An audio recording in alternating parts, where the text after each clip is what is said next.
Well, cover me with eggs and flour and bake me for 40 minutes. Hello and welcome to Screen Masters with me, Bav. And me, Fluff. And today on the show, we're picking up from a thread from our first run, and we're going to be looking at Phase 2 of the MCU, back when things were good.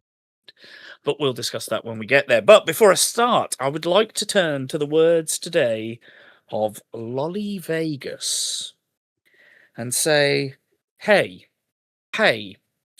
what's the matter with your head? Yeah? Hey, what's the matter with your mind and your sign?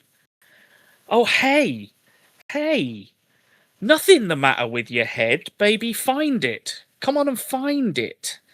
Bear with it, baby, because you're fine and you're mine and you look so divine. Come and get your love. Come and get me. Yeah. Yep. I couldn't think of, I mean, obviously, it had to be something off the Guardian soundtrack. Sure. And I figured that one was the best one because it's the start of it, wasn't it? That opening sequence lives rent in my head.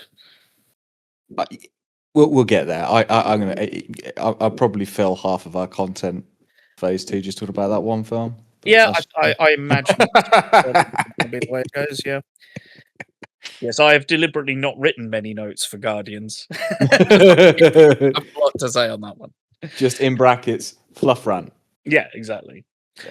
But first, before we get to that, how are you doing? Yeah, I'm all good.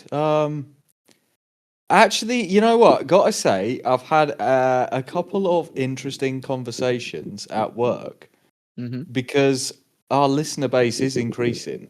So I'm going to give a shout out to two new listeners that I know of. Okay. Mark, good man, and Lewis, who will probably be listening to this somewhere on a delivery on an evening somewhere. And I found it highly entertaining when a group of people from work all went to lunch yesterday, and they got in his car, and we came blurring out of the speakers because he was listening to our pod, and I was like, this is a bit, this is weird. I didn't know that he was listening to it. So, but he actually, he asked a couple of questions, and I thought it's actually quite funny because I'm not sure whether we've ever addressed how we actually met and when the hell that was. I'm not sure whether we've actually ever spoken about that on the pod. No, fair. I don't think we ever have got. He was just like, when did you guys meet? Like, and I was like, I don't think we've ever mentioned it. So I thought, you know what, we probably should cover that. Yeah, absolutely. So it's what, 25 years ago now? Jesus Christ, yeah. Yeah, because I started 26 years ago. I think it was the August of 2001, something like that. Whenever Snatch came out, I forget when Snatch came out, but that was the first, like staff screening that I got to go to, and it was literally 3 days after I started. Trying to remember the film. Moulin Rouge came out the first week I think I was there. Yeah, so Snatch was 2000, so it would have been, I think, August, September time in the year 2000 that I started. And I think you started the year after. Yeah. So, 25 years. Yeah, you're right. Yeah. So, we both met at an Odeon cinema. And, I think from day one, we just got on pretty well, didn't we, really, I'd say? The first way I came to know you, because at the time we had our old boss, Julia, and she would let us pick CDs to put on the CD changer, didn't she, in the daytime, because there weren't a lot of people coming in the day. And I'm pretty sure that one day I heard Alien Ant Farm's album start playing, and I went to her, what? Where the hell's this come from? And she pointed it towards you over on, you were on box office, I think, that day, and I was on kiosk. And she went, oh, the new guy over there put it on. And at that point, I was like, well, I'm going to go and talk to him then. And the rest, as they say, is history. Yeah. Indeed, many evenings spent emptying the bins out the back. Yep. Our usual. We'll avoid the reasons for that. Why I may have started you on a bad path. May have been a little bit of a bad influence on you at times, but Maybe back in the day. Yeah, I'm not going to say. No, I wouldn't say back in the day. I'm still a bad influence, but still. I would say I was 17 years old or whatever it was, so No. it didn't take a lot to lead me astray back then. No, that's true. That's true. But I wouldn't admit it anyway, mate.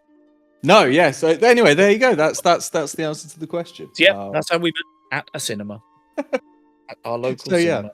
But yeah, the fact that I've now got various people around me at work listening to me, I'm like, oh, you're not only listening to my bollocks at work, you're now actively choosing to listen to me outside. What the fuck is wrong with you people? Like, sincerely, I mean, damn. So yeah, that's just a funny couple of interactions I've had.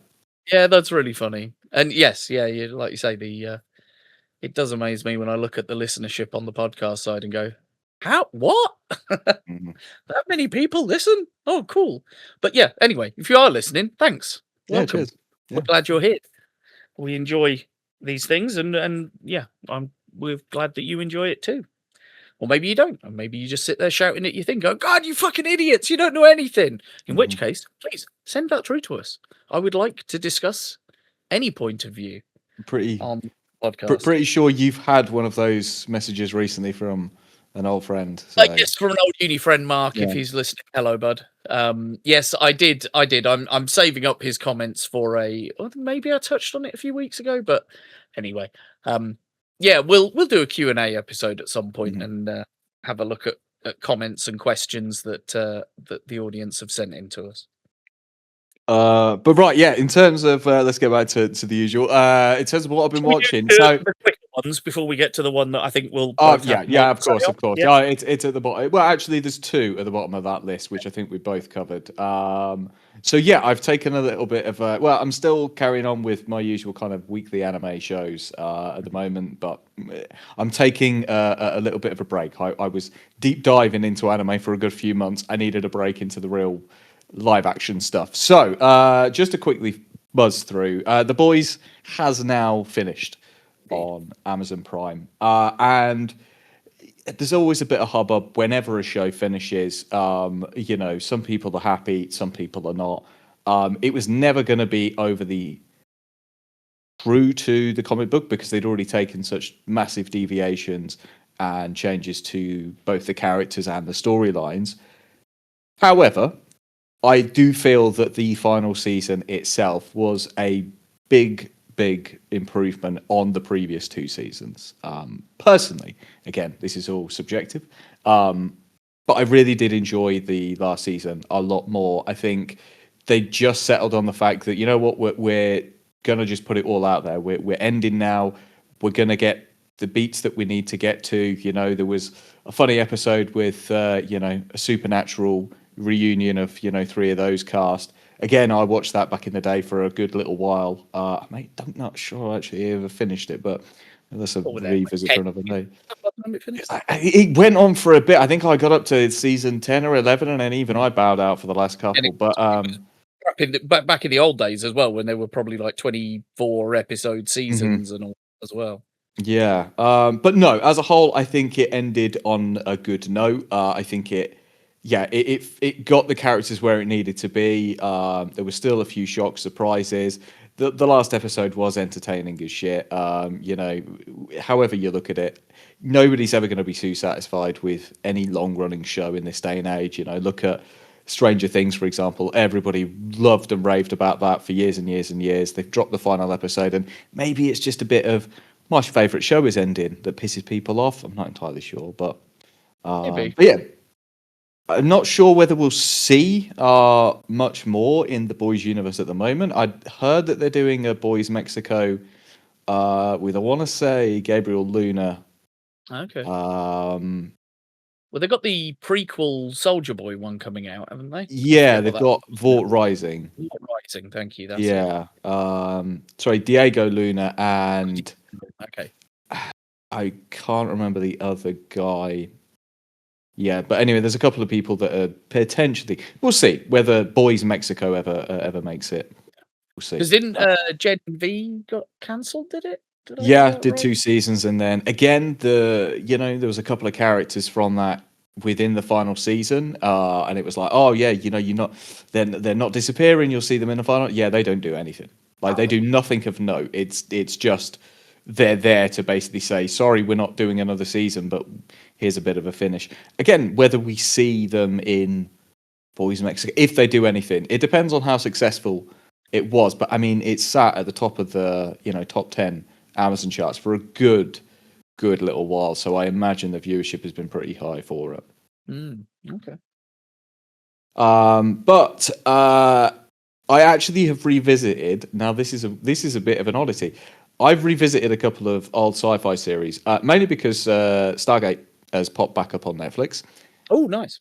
And I always love a good old SG-1 episode. You can always throw any one of those random episodes on, and it's just good self-contained sci-fi, Yep. So I reached a point and I was realizing that obviously we get to a later point. Ben Browder, Claudia Black join when Richard Dean Anderson kind of steps back.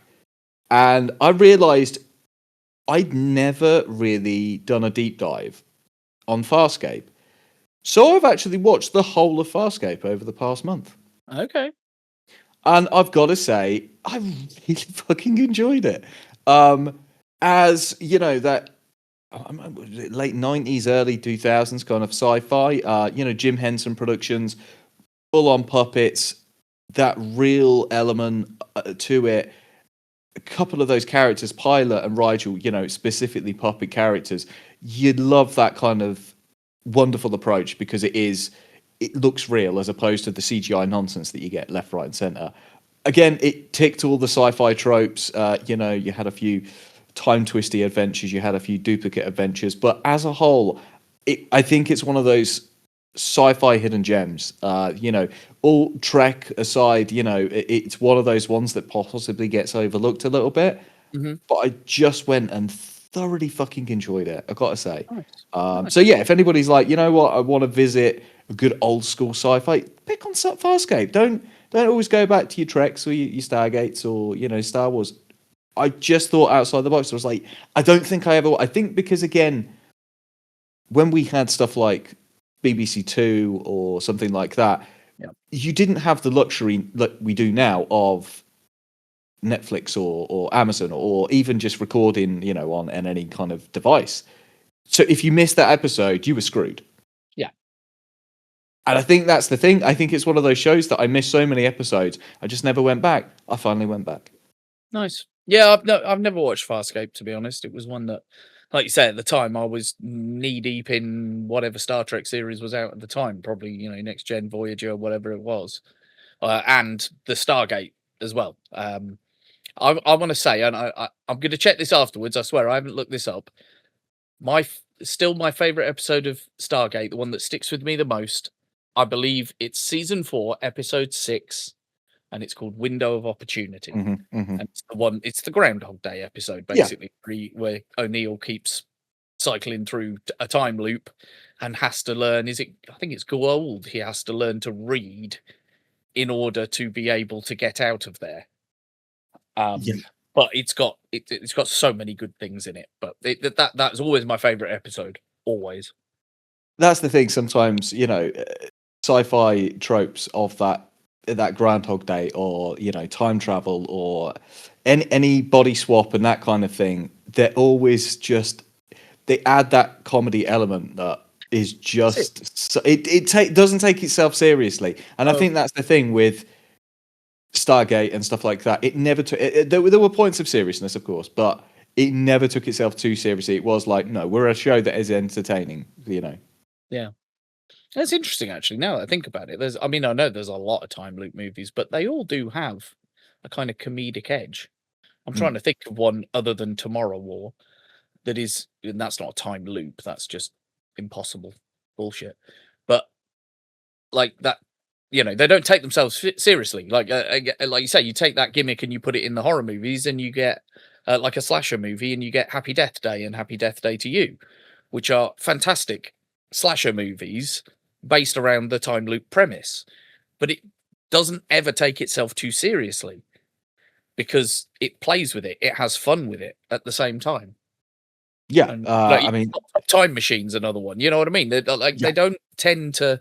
There always tends to be a little bit of a humorous edge to it, which I think there needs to be for a time loop, because part of it is throwing all your cares out of the window at some point and going, I'm just going to do whatever the fuck I want then. yeah, I think I want to say Palm Springs, the Andy Samberg. Yeah, okay, yeah. A couple of years ago, that again just it was, there was still a bit of dramedy to it, but at the same time, no, it completely understood. It had the humorous inflection, I think. Yeah, exactly. It has to understand its source, and it's like, no, you got to play around with this. And what if you are cycling the same day again and again and again? So yeah. So that was just a weird one. I was just like, you know what? Let's go back and pick something random. So I'm debating what other one. I'm debating whether I should start Battlestar again, but I'm not sure I can make it all the way through. Yeah, you see, that's the one that if I was going to go back to, I think it'd be Battlestar, because I unanimously hear such good things about that. I remember trying to watch it back in the day, and it was the camera work that put me off it, because it was that. Yeah, I felt it was inflected by 24. 24 or the movies of like Paul Greengrass, the early Bourne stuff. It's that very guerrilla style handy cam, which means it shakes a lot. Quick pans from one to the other, lots of zoom in, zoom out, sort of very, very active camera. And it sort of turned me off it in the first place. But it's, I look back on it now and I'm like, but is that because I was used to the Star Trek mold or the SG-1 mold? Again, I think the Stargate, boring, SGB. What was that actually called? I don't even remember its actual name. Universe, thank you. We just called it SGB. SGB. Yeah, we just nicknamed it SGB. Most of the time. But that totally changed the way it was produced and the way it looked. It didn't feel like a Stargate show most of the time, even though it was set in in a different universe. I had just on the Stargate. I believe that they're not currently moving forward with that project because obviously there was. Yeah, I know. I'll have to double check that and come back next time. Channels who cover Stargate a lot, and they were like, "Yeah, they've been in touch with us, and like they're bringing back all the people." And it was like videos from the people actually making it who made the original one, going, "Yeah, we're coming back. We're doing a new one." So I don't know. I mean, it's one of those funny things again, like, SG-1 pops back up on Netflix and you're just like, well, how popular these series can be when, we'll see. Anyway. In factor in it. Maybe they've chucked it back on to go, let's see. Yeah. Let's see what the uptake is, I believe it was going to be on Prime, but again, these things chop and change all the time. Yeah, I'm not sure who owns the rights, to be honest. So you probably. So the other thing, obviously, at the moment, of course, my love of all things Critical Role, the return of Vox Machina at the moment. So we're about halfway through that run at the moment. The only thing I'll say at the moment is that having watched The Wonder That Is the Mighty Nine, and my heart always belongs to the Mighty Nine over Vox. It is a little bit annoying because I've gotten so used to this 45-minute ish format of some of the episodes that they only cut at like 25 minutes, maybe 30 minutes. It's 20 odd minutes, wasn't it? Yeah, so it does feel like I'm a bit like, I feel like they're only just getting into it. But that's the format that Vox started with. That's the format that Vox has got to finish at. I do feel lucky as a Mighty Nine lover even more that we get the extended episodes. But yeah, so anyway, we'll cover all things Critical Role in a future episode. But then the final two things, which I know that you and I are both communicated that we've actually watched. So we'll touch upon the TV show one first, as I am a TV boy. Spider-Noir. Yep. I don't know how and or why I enjoyed this as much as I bloody well did. Because again, this is all subjective. Different people can have different feelings on it. I chose, of the two options when you watch it, there is the color option and there is the black and white option. Now, for me, it's called Spider-Noir, and I am going to watch it in a black and white format. That's just me. It's the correct choice. Yeah. I'm concerned for many reasons, which I'll go into, but you carry on. Yeah. So, I mean, Nick Cage can be this hit and miss actor, as we all know at this point in his career. I love the episode of Community with Danny Pudi, who, he's told to go away and watch some Nicolas Cage films and come back. Is he a good or a bad actor? And his reaction to that is just hilarious because he cannot quantify Nicolas Cage. He just can't do it. And so whenever you watch him in anything, you do have to wonder, is he going to be good in this? And I've got to say, as Ben Reilly, I fucking enjoyed him as shit. I think he's really good. I do think, like you say, though, it's not one where he goes what I would deem full Nick Cage very often. There are moments where you go, oh yeah, that's Nick Cage being full Nick Cage. Yeah. Like Face Off. That's full Nick Cage. that is Nicolas Cage turned up to 11, being insane. And yeah, it's a bit more measured, this performance, I think. Yeah. But yeah, that's an interesting question. That's an interesting question to pose. Is he actually any good? And I think it does depend on the role he's given. To be honest, if you've not seen that episode of Community, I highly encourage you to, because it is. It speaks volumes to what we're actually kind of talking about in the terms of Nick Cage. So I think he's great. Brendan Gleeson is truly fantastic as well. Silvermane, it's a little bit like, you want me to play an Irish gangster? Okay, I can do that in my sleep. I love what he's doing with it, but I do think you couldn't have given him an easier role. I don't think, but he's so fucking good at it. Lamorne Morris as Robbie Robertson was just perfect in that supporting role, because sometimes you wonder, with some of the support cast, are they going to be as good? And there is just perfect synchronicity for me with most of the cast and their interactions. Again, you've got Jack Kirsten, as Flint Marko as well. Great actor.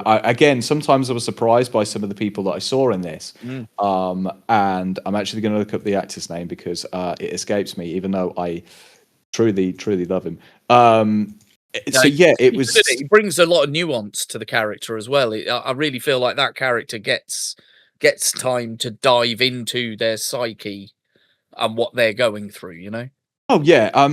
There's just the complexities around each of the characters. Again, try not to give too many of the spoilers. Ben gets played a little bit, but it very much plays like that old detective noir feel. I think I read an interview where I think Brendan Gleeson said that Nick Cage said to him something along the lines of, "Look, when we do this, it's going to be like 70% Humphrey Bogart, 30% Bugs Bunny." Yeah. And I thought that again, and then that was after I try not to read too much stuff until after I've watched something, because I don't like it to same influence. So just reading that, and some of the scenes, like you say, where Nick Cage is just throwing his arms out because he's dealing with muscle spasms as the Spider. And I was just like, this is great. But at the same time, you can see his inner workings of how he thinks this Spider is going to work. And that's the Nick Cage part of it. But one of the standout guys I am actually going to throw a shout out for is the actor Andrew Robinson, who plays the older Freckles. Oh, yeah. So as somebody who loves his Trek and loves DS9, this is actually a guy who played a character called Garak in DS9. And it took me, no joke, it took me about a minute of looking at him and hearing his voice and going, where do I know you from? And then I finally went, it's fucking Garak. And I just loved that, sometimes you watch a sci-fi series as old ago as I did, but I can still pinpoint some of those actors even from that far away. And I thought his performance was great because I love him and stuff. The whole story could just easily be told as a one and done series. If it's there and done, brilliant. If they go on and do more, I would actually be really happy. Again, subjectively, I enjoyed this as a series more than I had the recent Daredevil series. Yes, totally, entirely. I don't think again that's subjective thing to say at all. It is more enjoyable than Daredevil. It feels like a more complete thing. It feels like they know what they're doing. It is a noir in every sense of the word, but at the same time manages to not feel cliche and tropey. It's obeying the conventions of the genre, but like I say, in a way where I never felt like, oh, I've seen this before 500 times. I know what happens here. You know, and again, the actress's name, Lee Jun Lee, as Kat Hardy, like that character is fantastic, you know, because she is at the beginning, she's the stereotypical femme fatale. Yeah, damsel in distress. Office with the job. And then their relationship is played with in different ways as the story goes on. Like you said, we're trying to avoid spoilers, but you know, that relationship isn't the stereotypical noir relationship that it sets it up to be in the first place. It has a lot of nuance as it goes on, and it goes back and forth between them. My thought also was, because obviously this is a Sony thing, isn't it? So this is where the script for the Sinister Six went then, because they were planning a Sinister Six movie at one point, weren't they? And that never came to fruition. And part of me watching this was like, huh, this is actually, I mean, there's not six, I'm aware, but you know, it is that same gaggle, isn't it? You look at it and you go, yeah, this is the closest we've ever gotten to a Sinister Six movie, actually. And it's bloody good. Yeah, again, if you think about, you know, of all of the Spider-Man stories that we've had so far, we've had, you know, the Raimis, the Garfields, and then the Hollands films. Well, I should call them the Maguire, the Garfields, and the Holland films. And now we've got the Cage series, which feels separate, but just as important to me of the character, because it is that different take on it, a different portion of his life. And in some ways, like I say, I enjoyed this more than some of those other properties, because it didn't just go, oh, okay, well, we're going to recycle the same old stuff. Somebody who was essentially Electro was a completely bizarre, twisted, fucked up person. In a good way, though. It added a complexity to the character. Again, Flint has always been one of these, I wouldn't say anti-villains, but he's one of these complex characters that doesn't always fit the villain mold. He's always had a bit of complexity. You know, Rhino, again, in the comics, has, again, kind of bounced back from being a redeemed villain and stuff like that. So just to add a bit of complexity to them, as opposed to, oh, they've gone through an experiment. No, yeah, this happened years ago. This is coming to fruition now. They're feeling the effects now, and it's affecting their judgment because of it and stuff like that. And playing on that, credit to the writers. I thought it was fantastically well written. Yes, I agree. So yeah, there you go. Recommendation for anybody. My sales pitch for the black and white. Honestly, because a lot of it looks like it's practical, but obviously there is CG in it, and the black and white hides the joins of the CG so well. Yeah. It means you don't notice when it's CG and not quite as much.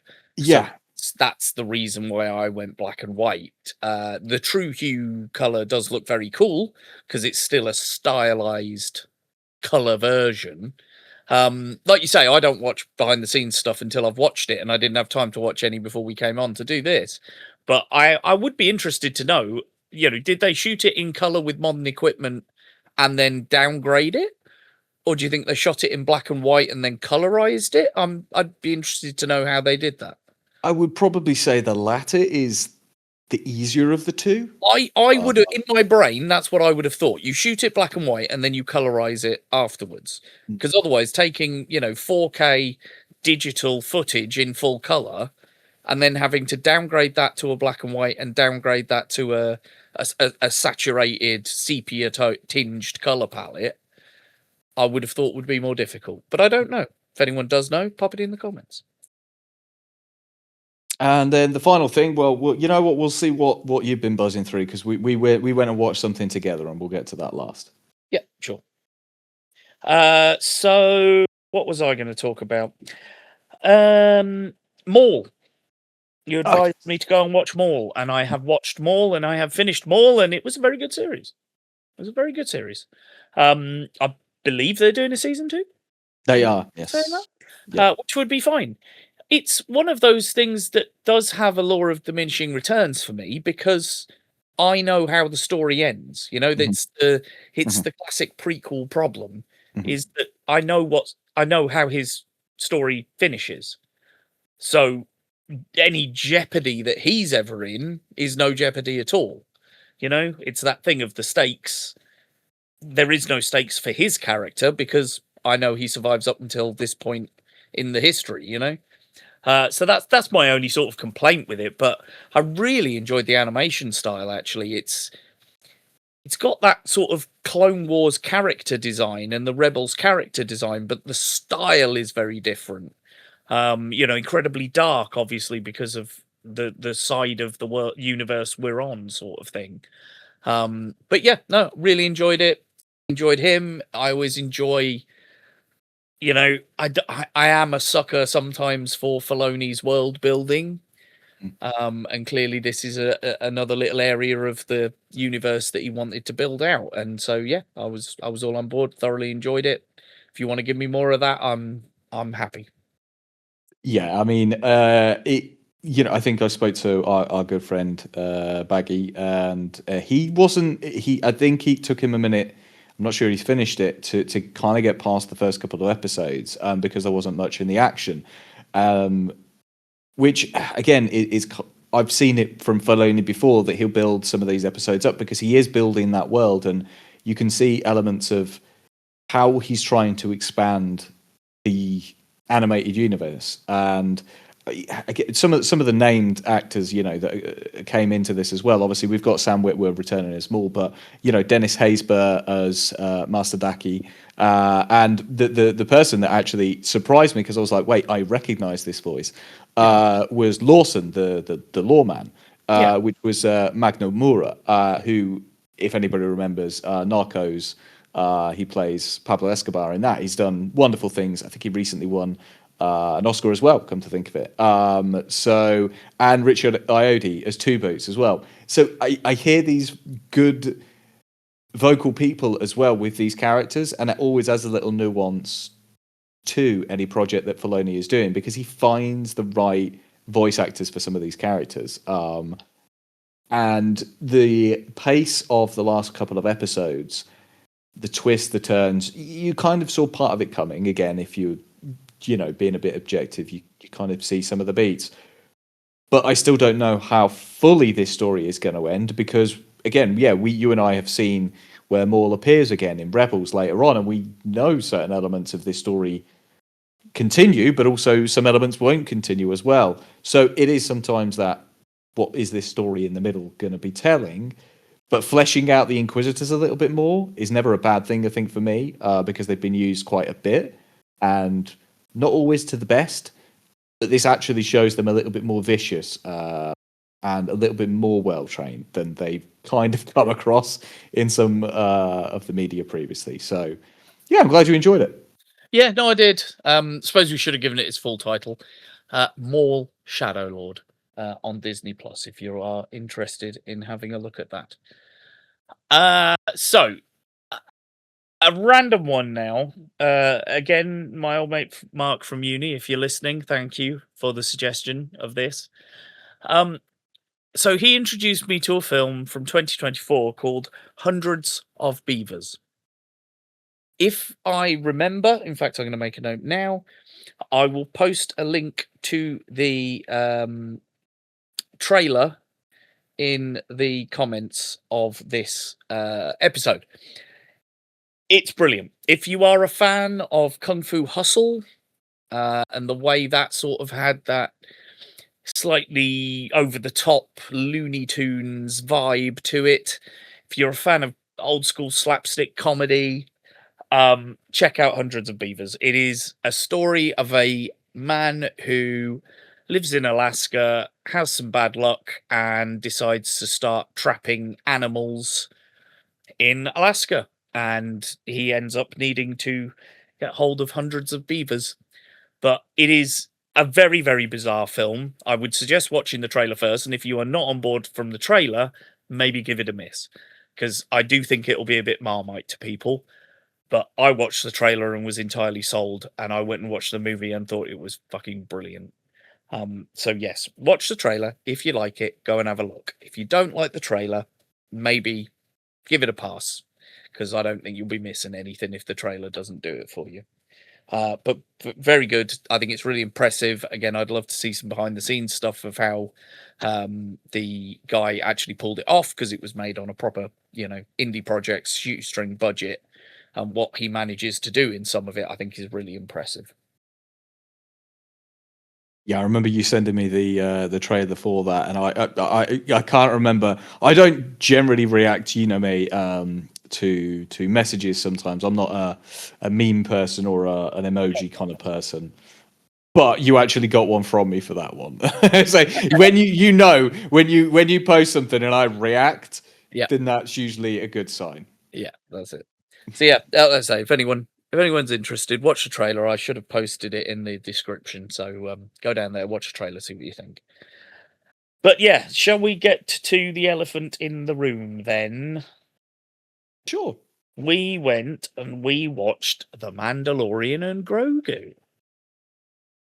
Would you like to start us off? Yeah, because I know you'll probably be the more critical of the two of us. To a degree. Yeah. So yeah, I again, I think it's quite obvious. I got my love for the Mando era of the Star Wars universe. I probably have enjoyed it more than most, or more than some anyway. Again, same with Ahsoka. I've enjoyed it, but I have the luxury of having enjoyed and loved Rebels.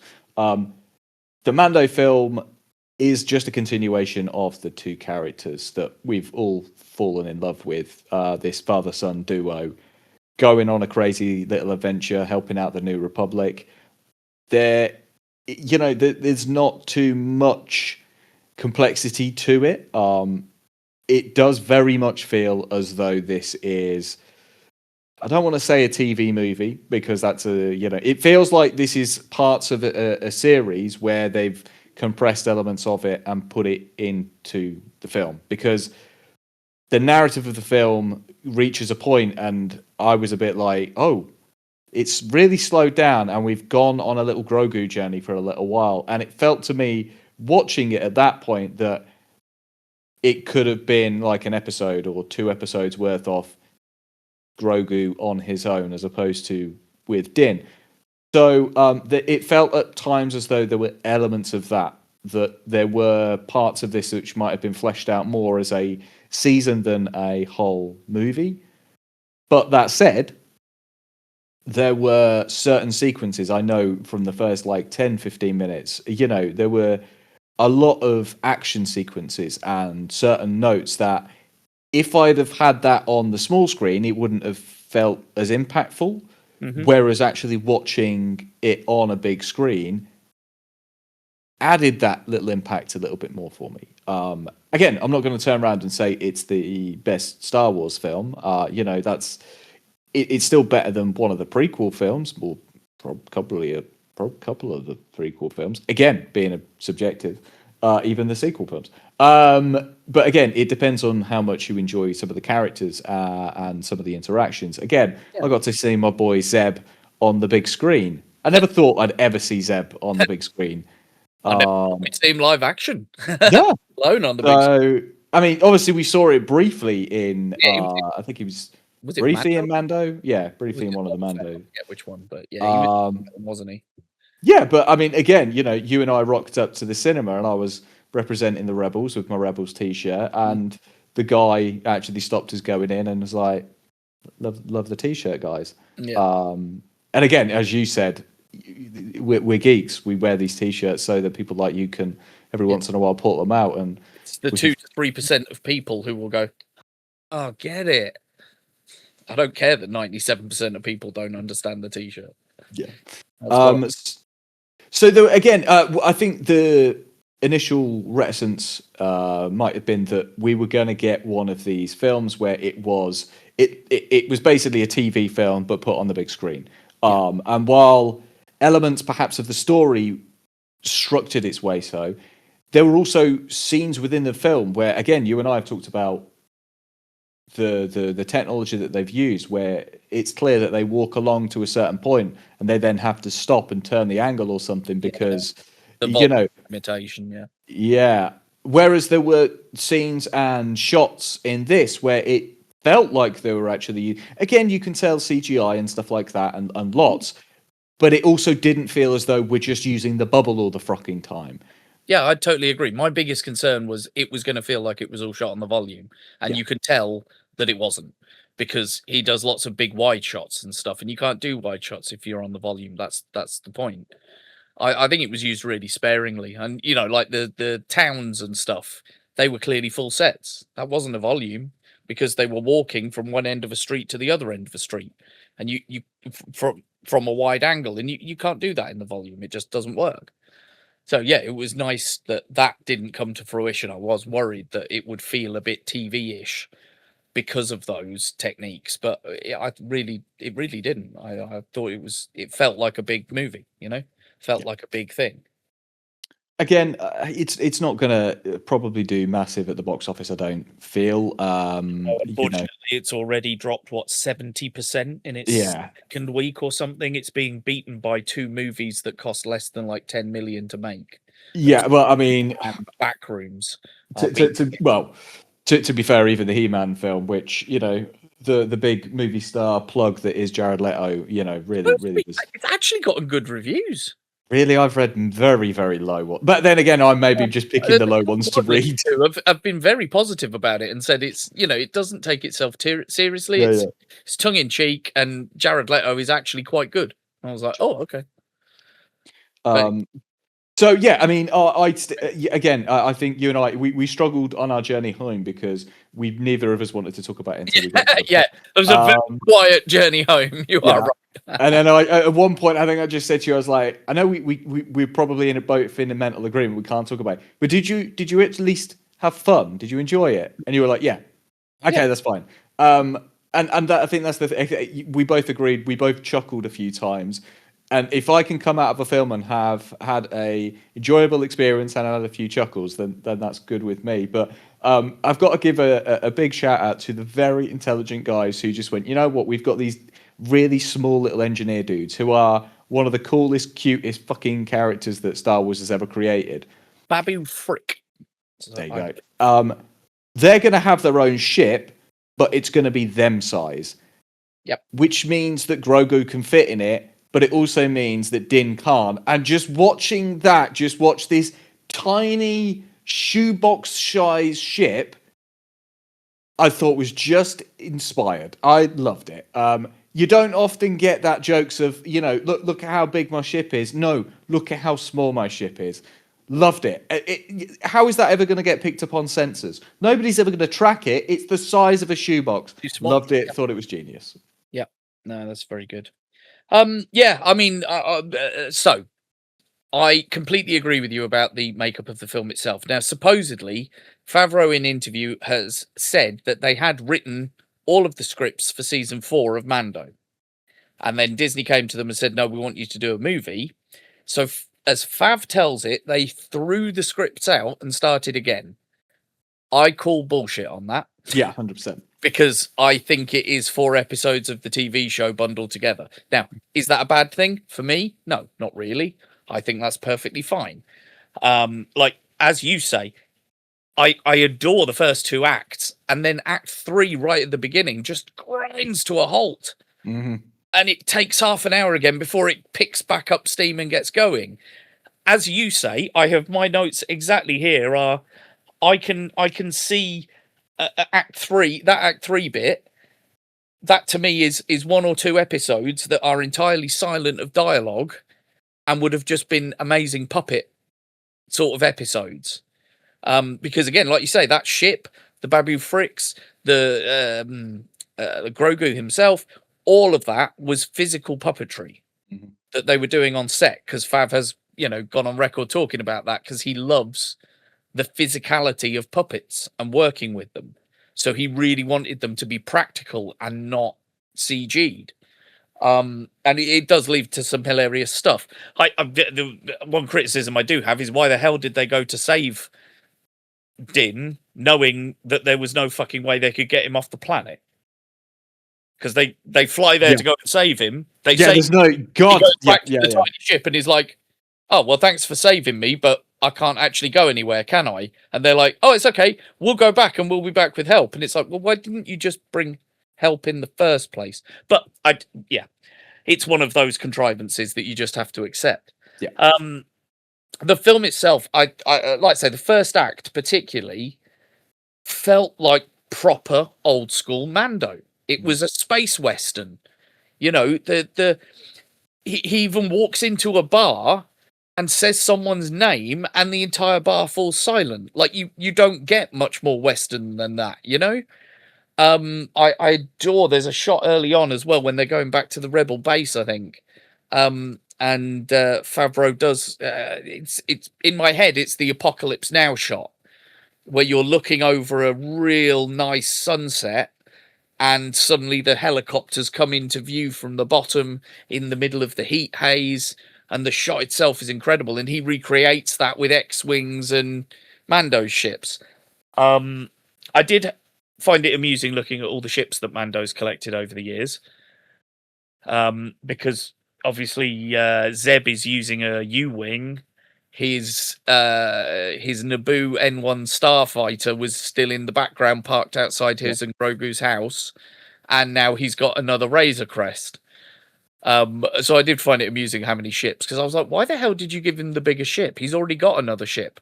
And then was obviously with the way the story goes and Wrote of the Hutt, you're like, oh, okay, yeah. Yeah. No one else would fit in the Naboo starfighter, so you needed a bigger ship. But it's a bigger ship. Whether it goes back to Grogu remembering, but again, it's that scene of, oh yeah, it's a bigger ship. But as soon as like he goes in and Grogu's like in the bedding area and he's jumping up and down, he's like, my bed. Like, because again, you know, he's been in this tiny little fucking Naboo fighter, which is great, super fast, super cool, but it isn't a family ship. You know what I mean? And you know, the cynic in me, in the back of my mind, is going, merchandising. Yeah. Lego can make a second version of the same fucking ship they've already made. 100%. Sell for 150 quid. 100%. Where else have we got? So I did think they might do something more interesting with it, I'll be honest.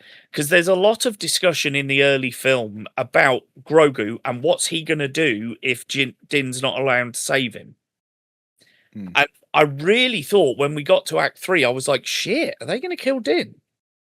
Are they going to kill the Mandalorian? And then, you know, we'll follow the rest of the story from Grogu or something. And obviously they decided not to take that risk, I guess. Yeah. Which is a shame, I do think, because in a TV show, I don't think you're ever going to kill him. I think we will see it. Those big things, because TV shows are more about status quo. You know, you establish a roster of characters, and largely, apart from an odd shock here or there later into the run, you don't kill the characters, the main cast, you know? So I thought they might take that opportunity, because like I said, there's quite a few times where people are either saying to Mando, well, what's he going to do if you're not around? Or they're saying to Grogu, what are you going to do if he's not around? So I did think they might go that way, but, you know, bloody cowards. They decided not to. I think we'll get that one day. I do genuinely think that we'll get that big on-screen death one day, because I think the impact of that would be more... Because I don't think we would ever want to see that in like a comic book format of, oh, okay, yeah, we meet, you know, Grogu, you know, 100 years down the line, where he's a walking, talking, you know, youngling. Yeah. But he doesn't remember Din. I don't think we're going to get that. I think Din's going to be so integral to his life that whatever happens at that, maybe we'll get the first, you know, one of his first words will be Dad or something like that as he's dying, you know, just to break our hearts even more. Maybe, yeah. I mean, tiny nitpicks that I had is like, it annoyed me that the Hutts on the Hutt planet started out speaking Huttese, and then we go back there later in the film, and it's like, yeah, we're not going to bother with that too much. We'll flip between that and basic.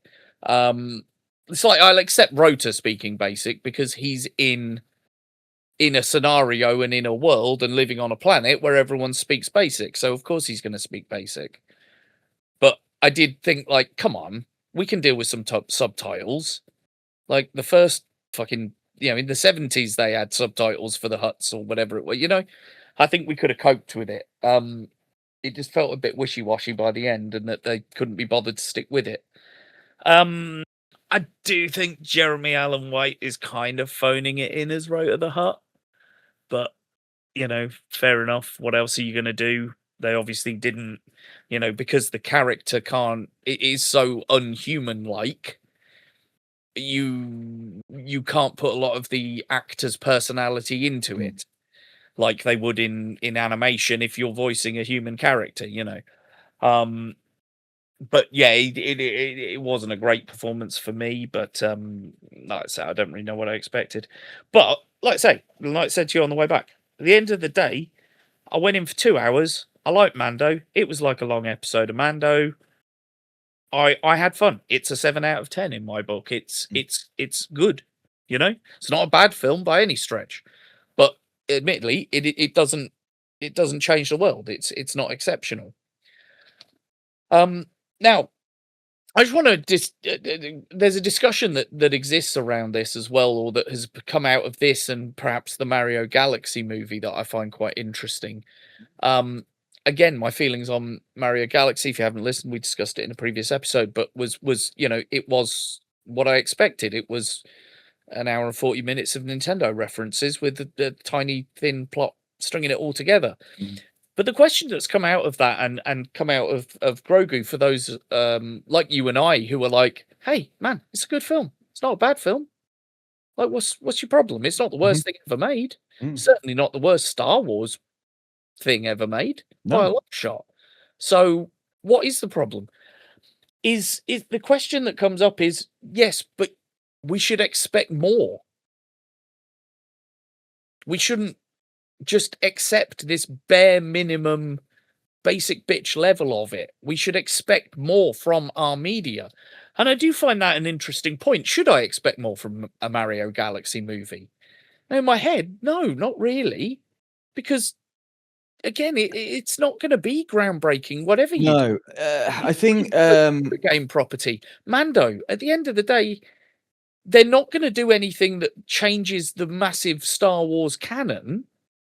So, no, what I expect is essentially an extended version of an episode, Yeah, I think, experimentation and pushing the envelope with certain properties, certain IPs and the like, yeah, sure, we'd love to see elements of that. However, when your target demographic for, say, a Mario film is a bunch of kids, which essentially it is, animation, especially that style, sure, yeah, we're big kids. We established that for a long time. I don't think we'll ever grow out of that shit. But at the same time, that I'm not the target demographic for the Mario movie, realistically. I think one of the things that I would probably argue about in this day and age is the use of celebrities in the voiceover roles. I think, going back to how it was, where good voice actors should fill those roles. But again, I'm a little bit more selective over that. I love my my Critical Role cast, who were all various voice actors, and the various people that they interact with, and people that I've heard in Baldur's Gate and various other things and other mediums. And then I look at some of the phone-in jobs that Chris Pratt does on some of these. Again, he's been Garfield, he's been Mario, and it's like, it's payday for you. You've not done anything to up that character. So in that way, 100%, I agree that you're not really doing anything special with them. You're just going, oh, okay, well, we're going to cast a bunch of Hollywood people so that they can go out and promote the film, because that's the easier thing to do than get in the real kind of voice that we want for that role. Again, that's perhaps just me. I don't think we're going to get too much risk with some properties because Hollywood doesn't like too much risk some of the time. They had a couple of years of risky films and it came back to bite a lot of them. So they've all kind of retreated back to safer properties for the moment. Mando and Grogu, it was relatively safe to go, yeah, we can put, say, 150, 200 million budget behind this film, because even if we do it at the cinema and it recoups the majority of that, when we put it on our Disney Plus, it'll do the numbers. I can almost guarantee it will be like the number one film when it comes out on Disney Plus, because those people who perhaps saw that as their streaming, show, Mando, will go, no, I want to wait until it's coming on streaming. Again, that could be the case. It's like a level of investment, isn't it? Yeah, exactly. Again, I mean, you look at some of the directors that they've invested in. Nolan can basically write his own fucking check in this day and age. He can go, this is the film I want to do. Sure, no problem. How much do you need? Because he's earned it. I'm going to remake a story that's like 2,000 years old. Yep, go for it. Go for it. It's like, loads of people are really, the outfits and this, that, and the other. Well, they're not historically accurate. The story's not. You do realize that it's mythology, right? I was going to say it's an epic mythological poem. Yeah. So when need to worry whether the materials they're using to make the outfits are right or not. Yeah. But in the same vein, I think when you've also got studios, as you've just pointed out, we've got 2 films out at the moment which are doing the absolute business at the box office, and they're from YouTube creators. And I didn't realize actually Dan Trachtenberg, who I've discussed before as the guy who's leading the Predator franchise, made all the recent Predator movies, he came from YouTube, which I didn't realize. So it's any studio willing to risk a little bit of money with some YouTubers. Are we going to see a little bit more of that? Possibly, because they look at their investment and they go, well, we gave them $500,000 and we've already recouped a couple of $100 million. Yeah. Or we could spend a couple of $100 million and we might recoup maybe 50 million off of it if we're lucky sometimes. I mean, there's only one film, as I understand it at the moment. We're 6 months into the year. One film so far, which is Mario, is the only film of the year to have broken $1 billion at the box office. So far, yeah, I believe so. Yeah, and that sounds like a bit of a slow year for me. Again, we're 6 months out from supposedly one of the biggest films of the year. I haven't seen the trailer. Have you?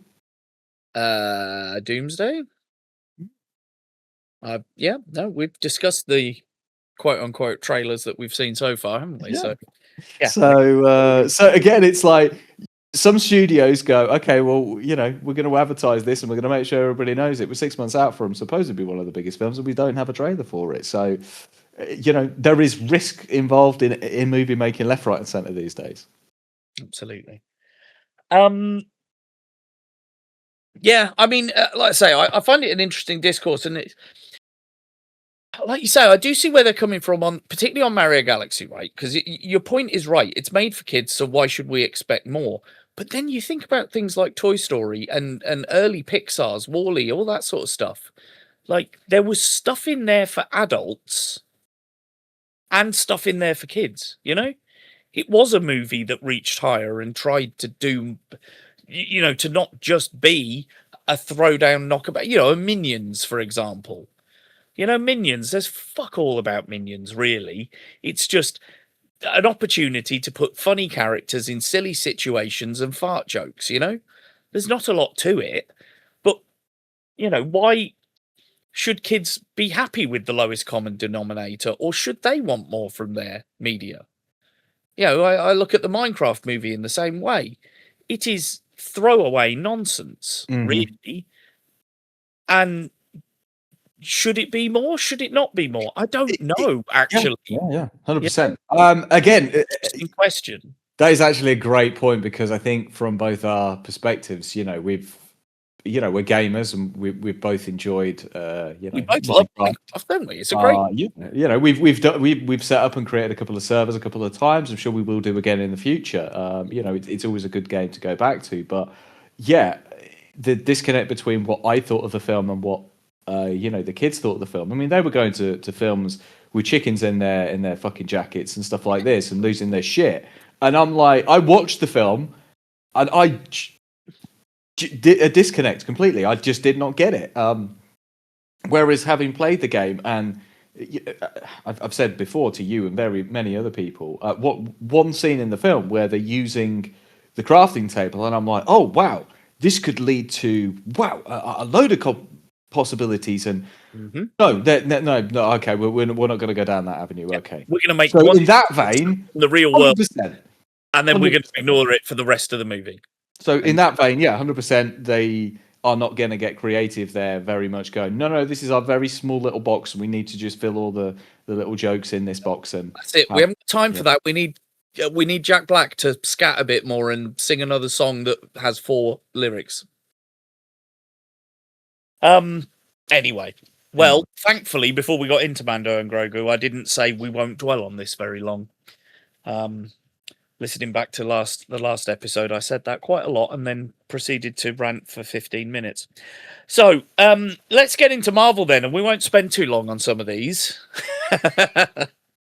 I think we won't spend a little bit of time on a couple of them. I don't think so. I've literally got 3 words for some of them as notes. Yeah. But, so, Phase 2, coming hot on the heels of what was the Avengers, a great way to finish off what was at the time something that we never thought we'd see. And it worked so perfectly. So, oh my God, how are you going to top this? And I would argue there's a couple of films in here that did top the best of the first phase.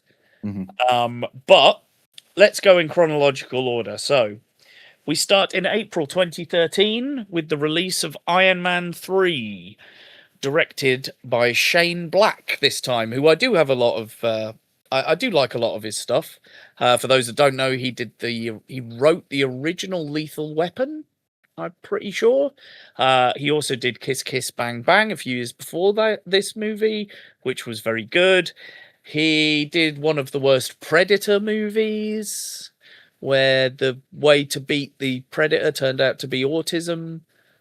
So he is a mixed bag in later years, but I did like a lot of his early stuff. I actually think he's an actor in the first Arnie Predator, thinking about it. I think he's the glasses nerd in that one. But Iron Man 3, we catch up with Tony after Avengers and what happened to him in Avengers, and essentially we get a bit of a, the arc for Tony here is him dealing with basically PTSD from what he saw at the end of the Avengers, and he is dealing with the threat of a new baddie calling himself the Mandarin. Yeah, this was, it was definitely better than 2. That's what we can certainly say. There was a lot, I think, they were trying to juggle with Tony in this one to a certain degree. As you say, dealing with the PTSD after the Avengers, dealing with his complex relationship with Pepper Potts, dealing with the fact that he's got a little bit of shrapnel stuck around his heart still. So he's still juggling a number of things. Like, he comes out of Avengers having saved the world, but he's now worrying about the next time that needs to happen, and the time after that, and the time after that. And then you've also got the wonderful Guy Pearce in the background, who he's met before and he's had dealings with before, but he's now out there with the extremis virus, which is like Iron Man on crack, is the best way I could probably describe that. Yeah, Guy Pearce certainly goes full Guy Pearce by the end, to compare it back to our Nick Cage that we were talking about earlier. I think he does a similar performance here, where by the end he's cranked right up to 11. Yeah. And yeah, we've got the Mandarin, which again, when you initially look at who the Mandarin is as a character, it's a little bit controversial with some of the ways that they dealt with it. Again, but they also intentionally leaned into that. Yeah. But good or ill, that's entirely up to you to decide, I suppose. But at the same time, it introduced us to Ben Kingsley into the Marvel Universe. And again, as a Brit, I can't not love Sir Ben Kingsley. He's in so many things. And sometimes, yes, it's a payday for him, and you can see that. But other times, you can actually see his full throwing of himself into this character to the point, one of your recent favourites, Wonder Man. The fact that he carried that trend on, he enjoyed the character and what he's put into it so much that he's come back time and again for it. Yeah, absolutely. It's really interesting. There's still part of me that wishes they'd have gone with Ben Kingsley as the actual Mandarin, because I do love the way he plays the character. It is exactly what I had in my head, from the portrayals I'd seen in the comics, because I did collect Iron Man for a while, and kept up with that comic for a good few years. So I got to see the Mandarin at times, and part of me wishes they had gone with it. It's those videos that are America. Yeah. Ready? Yeah, he's like Colonel Kurtz from Apocalypse Now. Yeah, I'm going to talk in a low register, but you're going to be scared of everything I say. And yeah, it works perfectly. Yeah. I mean, I like it. I like it as a movie. I think my issue with it is the Tony Stark arc, because I like the idea of the arc that they take him on, and obviously it ends with him. I assume everyone knows as spoilers for a 20-year-old movie or 15-year-old movie, whatever it is.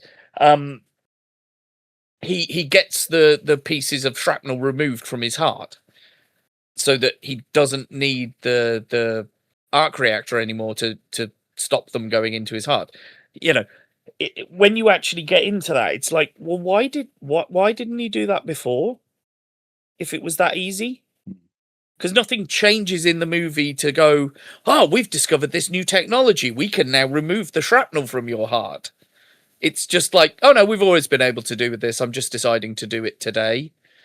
And obviously he has the big thing with Pepper, as you say, and they really dive into that relationship. And he goes, look, I'm going to destroy all of my suits and turn over a new leaf. And like 2 years later in Ultron, it's back. like, it's nothing. Hey, I've got a shitload of suits again, guys.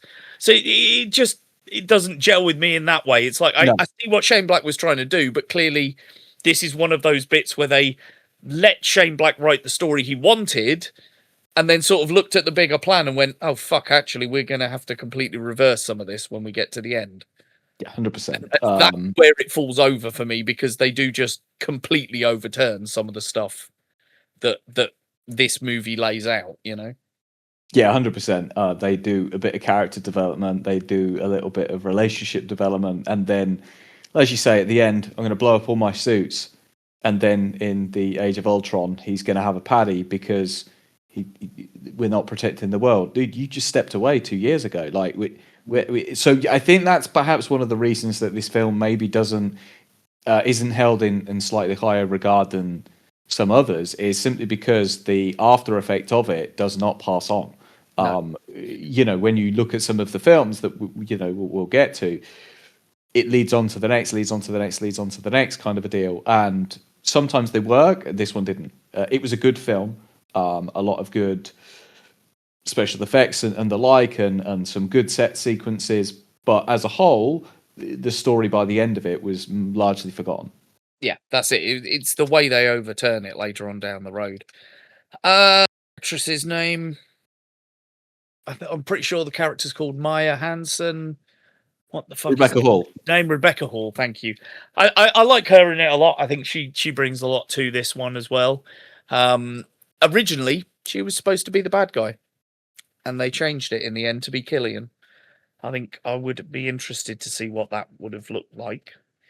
But yeah, I haven't really got much more to say on that one. It's like I say, I like bits of it.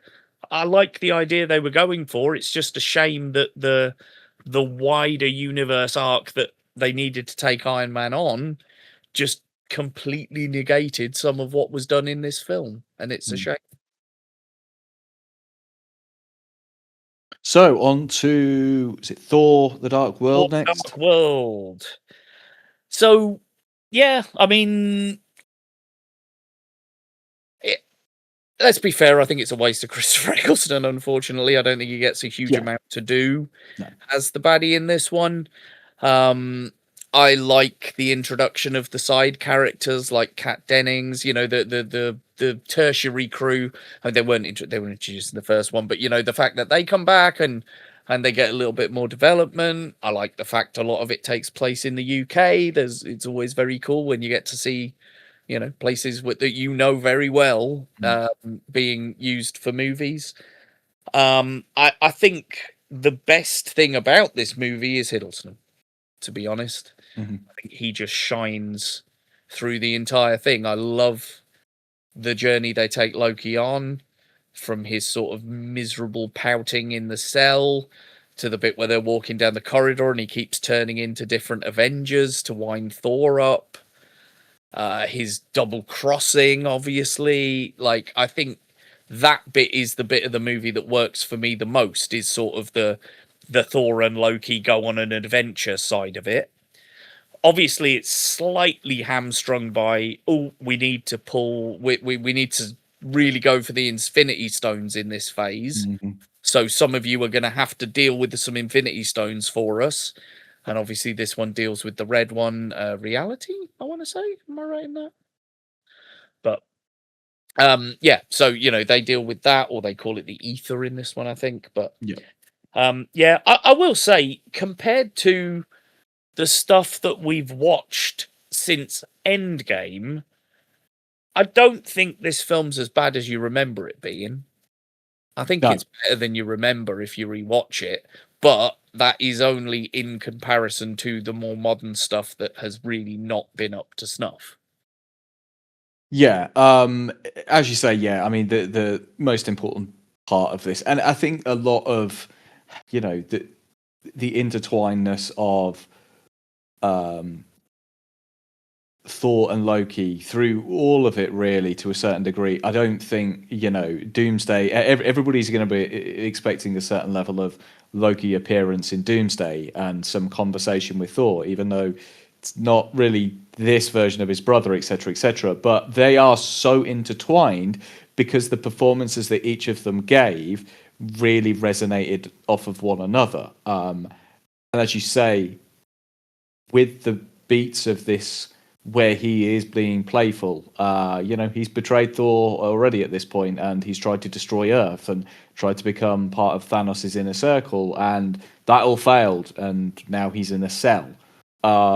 So you see that petulant child throwing a bit of a tantrum. Yeah. And then he tries to lead the bad guys the opposite way, and it results in his mum dying. And that breaks him, and that is one of the it's one of the most important relationships that Thor and Loki share, because you not only see that impact for Loki here at this point, for Thor, when we get down to Endgame, you really see how much he has spun away from his center.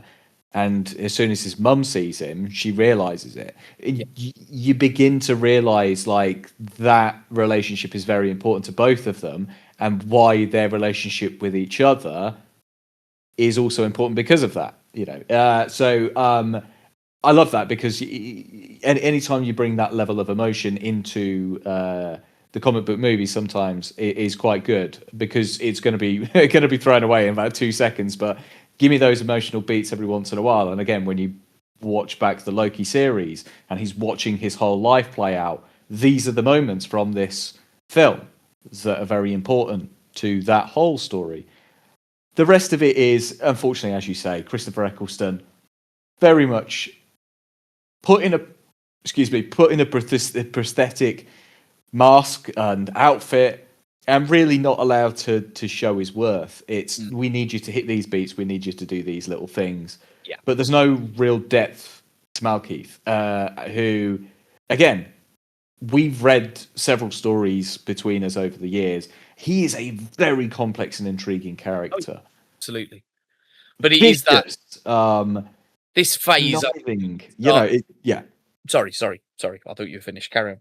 Sorry, yeah, no. So he's this vicious, conniving kind of character that you don't really see much of. But to your point, yes, this is the season 2 stuff, isn't it? Sorry, the phase 2 stuff. Yeah, I think we started to see a problem with villains at points in here where they were a bit generic. I would argue some of the phase 1 villains were a bit generic. It was that classic Marvel thing of, oh, you're just you're the superhero, but the evil version, and you've got the same powers, the same suit, whatever it is, Sometimes it works better than others. It's the way that they do the whole Loki thing as well. Like, there's that bit where, is it Thor talking to him? And, like, the room is pure white and it all looks fine, and then Loki drops the charade, and you see that he's absolutely torn the place up like a petulant child because he doesn't know how to handle the emotions he's feeling. And I find that really interesting, because all they do is just show you, because you think that what you're seeing is the real Loki and the situation, the room he's in. And I like the way they just get him to drop the charade, and no one needs to say anything. You just look at it and you understand the way the character is actually feeling in that moment, and that he's been hiding that from everyone. And he's totally now decided to drop it for his brother. Yeah, and interesting the way they do that. Again, I think I do feel a little sorry, unfortunately, for Rene Russo, because I think she never really got to play Frigga all that much, but her very brief interactions with Thor and Loki within the films, and particularly this one for Loki, she sits down, she just wants to, why did you do this? Like, she's trying to understand him, she still loves him, she's still his mum at the end of the day, and she's just trying to understand why he's acting out like this. And it's those real moments that are really the important parts sometimes of some of these films. They kind of forget about them. Yeah, I totally agree. So we then go to Captain America: The Winter Soldier, released in April 2014. Again, you will see a cadence here. I think I might have forgotten to say when Thor released. It was November 2013. So we were very much in a routine now of 2 films a year. So yes, Cap: The Winter Soldier. God, I love this film. I genuinely think this film is one of the best spy thrillers ever made, regardless of whether it's a superhero film or not. It is of that time when Marvel were picking genres and material, and superheroes just happened to be in them. And that's what I think this film is. I think it is an incredible spy thriller.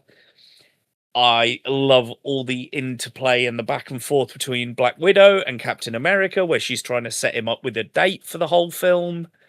I adore all the practical effects work, particularly in the bit where they attack Nick Fury in his Jeep.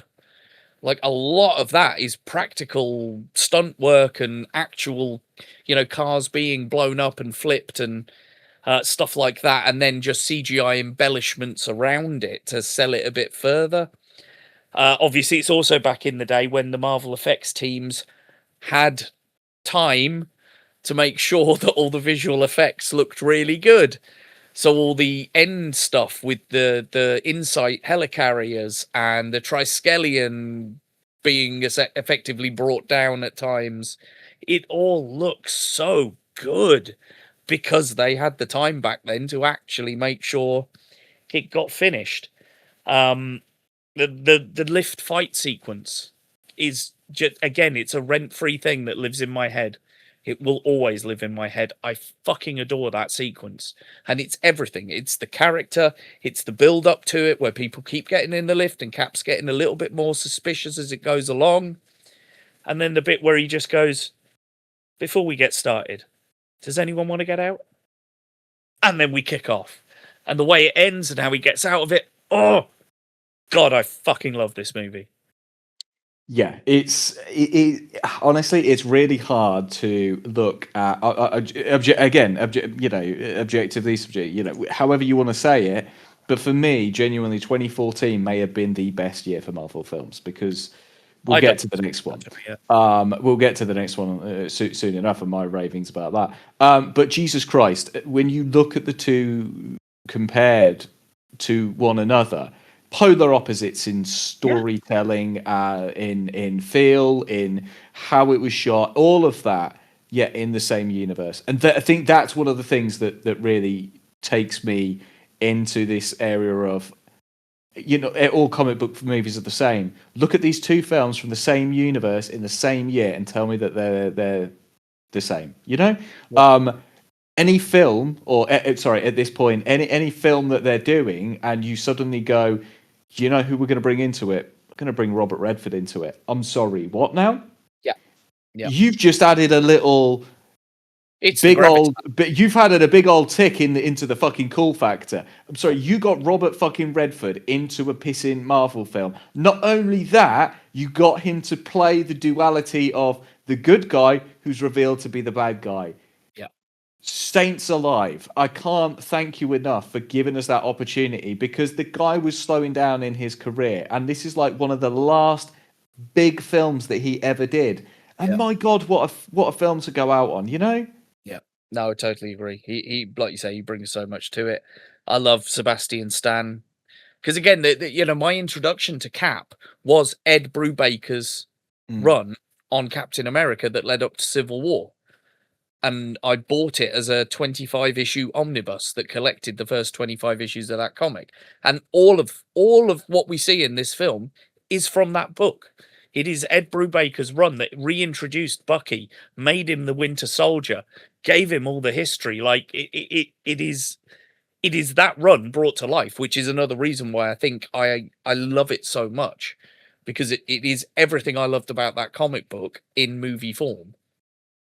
Yeah, I don't think even when I was watching it, to a degree, I don't think I had an idea as to where it's going to go, where it's going to end. If I'm being real, it was one of those ones where I was pleasantly surprised by the twists and turns within it. Sure, was I expecting some of the beats to be hit? 100%. But again, this is also the film that brought in the Russo brothers. Again, I'd seen some of their work, Community, and so I'd seen some of the things that they could potentially do. And then later years down the line, again, you won't have seen this, but they did a parody of the lift scene, but it's the Dean in Community, and he's doing it during a paintball situation, and it's fucking hilarious because it's loads of people getting into a lift, but instead of like fighting them off, it's him just trying to dodge everybody. Still hilarious, but again, it's a little throwback to those two guys that went off and did these really successful Marvel films. We kind of started over here. So yeah, that always, it makes me chuckle when I see that as well. Yeah. Well, and then we move on, as you say, to later that year in August of 2014 with Guardians of the Galaxy. I'm going to read my two notes and then I'm going to let you talk. I still find it insane to this day that this movie exists. If you'd have said to anyone, one of the best performing movies of this year is a film with one human character, two green people, a talking tree and a talking raccoon in space, people would have laughed in your fucking face. And yet it was one of the most successful movies for that year. It is one of the most successful MCU franchises, full stop. Not the most, but one of the most. And I still think when you rank that against Spider-Man, Iron Man, Thor, all the other characters, it is fucking insane to me that it even happened and that it was so well received across the board.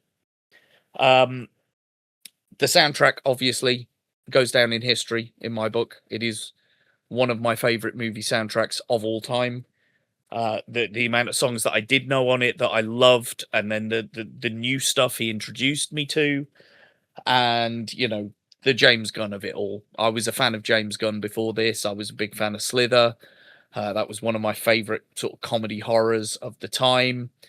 And yeah, I tracked his career anyway, because he'd worked with, who did he work with? Doesn't matter. It's good. Over to you. Okay, so If you've not heard one of our pods before, you may not know this small little fact. The Guardians of the Galaxy might perhaps be my most favourite enjoyable MCU film of all time, such as it is that it is now my Christmas Day movie. Why do you watch it at Christmas, Fluff? It's a good question. Simply because I think it's that one day of the year where you should watch something that you enjoy so much that you cannot help but smile. Because I'm not a Christmas person, as you well know. I'm really not that much of a festive, joyful person in general anyway. And those are my good qualities. But this film brings out that joyous little kid inside me. And I cannot express how much fun and enjoyment I have every single time I watch this. I know most of the words for the entire script. If I watch it, I could probably recite them, but I don't because I'm not that big of a geek. But as you say, the soundtrack to this is truly, truly fantastic. The way it has been shot is truly wonderful and a little bit unique because, again, it's on a ship and it's in space, but it doesn't hit all of those usual tropey beats. It feels like it's an expanded universe. All we've had so far of the MCU is Earth.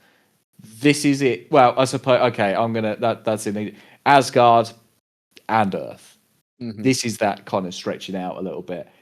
But a cast that consisted of a Chris Pratt before he became every animated voiceover of Mario and Garfield and every other thing and every other bloody franchise that he decides to drop $1 billion franchise into, like Jurassic World.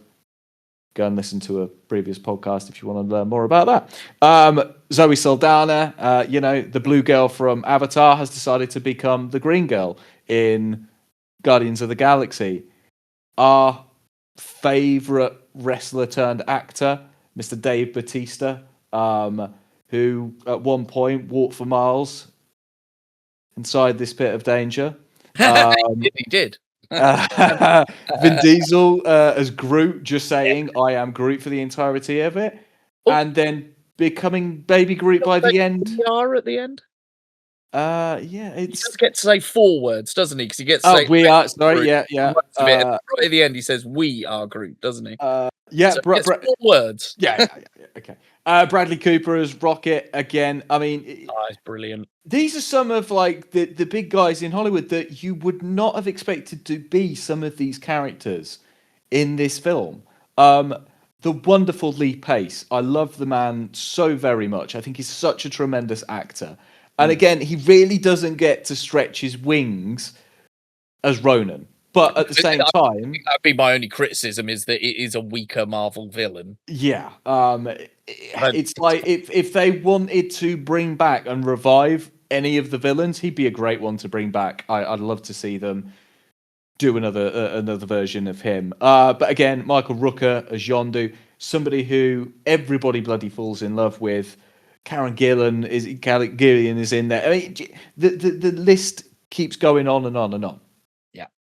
And again, based on the amazing run that we read, I think I borrowed off you and Dave probably, by Abnett and Lanning, where they essentially just reintroduced everyone. Although, was it Keith Giffen did the first stuff and then he passed it on to Abnett and Lanning? But the Abnett and Lanning stuff was the parts of the comics that really sang to me. Yeah, 100%. That was, they started with the Annihilation event, then Annihilation Conquest, and then that kind of fed directly into the Guardians. But yeah, very much the team structure, the feel, the overall visuals of their outfits and stuff like that, very much was kind of ripped from that element of the story. It was also just fantastically well received. That's the thing when you, like you say... when you look at some of the characters, again, previously we've had Iron Man, we've had Thor, well-known names, we've had Captain America, pretty well-known name. We've had a lot of Spider-Man, well-known name. The Guardians of the Galaxy, which consists of Star-Lord, Drax, Gamora, Rocket, and Groot. If you'd have said those names to people beforehand, they'd have looked at you blank. Now, every kid in the world probably knows most of those names. Yeah, I would argue, yes. Who doesn't have a baby Groot knocking about somewhere? or tattooed on them. You know, particularly because obviously it's the end of this one, isn't it? Where he's it is this one where it's Drax, like the mid-credit sequence or whatever, is Drax sat reading, isn't he, or something, or sharpening his knife, and Baby Groot's dancing in his pot, and every time he turns around, he freezes. Yeah, to the Jackson life. Yep. Yeah. So what a cracking movie, and on paper, like I say, you'd look at it and go, well, that isn't going to work. That isn't going to break through to the mainstream. No one's going to want to go and see that. And it's just so fucking good. Yeah, I love all the little homages in it, left, right, and center. Again, the fact that he goes back and he trusts his friends to do good performances for him, like, you know, Rooker and people like that. You know, you get your usual James Gunnisms in there, but I think one of the things is that he doesn't take the piss too much. He still understands the heart and soul of this story. Absolutely. And again, it's one of those things that we've said before. I think it is perhaps lacking a little bit more in some films these days, is a fantastic soundtrack, because a soundtrack can build a story just as much as what you're seeing. Yep.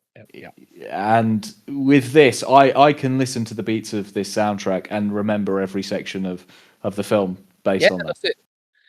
That's it. It's the second one as well is another one where every song I'm like, oh yeah, I remember that sequence.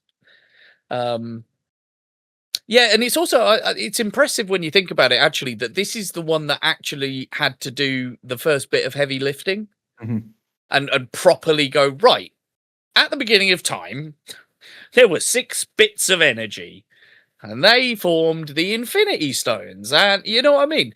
So the fact that it was hamstrung with the Infinity Stones as well, was it the Power Stone in this one, the purple one?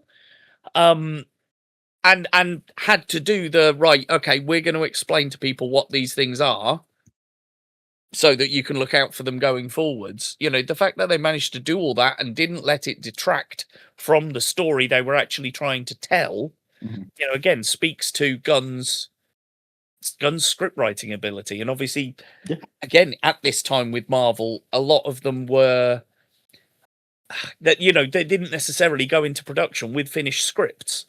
But Gunn always did, because Gunn likes to work from a finished script. And that's what I really like about him, is that he is quite happy to let actors improv around to see whether there's a funnier way or a better way of doing a scene. But he isn't going to go in assuming that the improv will pull it off. He goes in with his script, with the words on the page, and he will record those words on the page. But, like you say, he'll then go, okay, right, now do a few takes and ad-lib a bit if you want, and let's see whether it's better than, you know, whether it is funnier or better or more interesting than the actual script. So yeah, awesome film.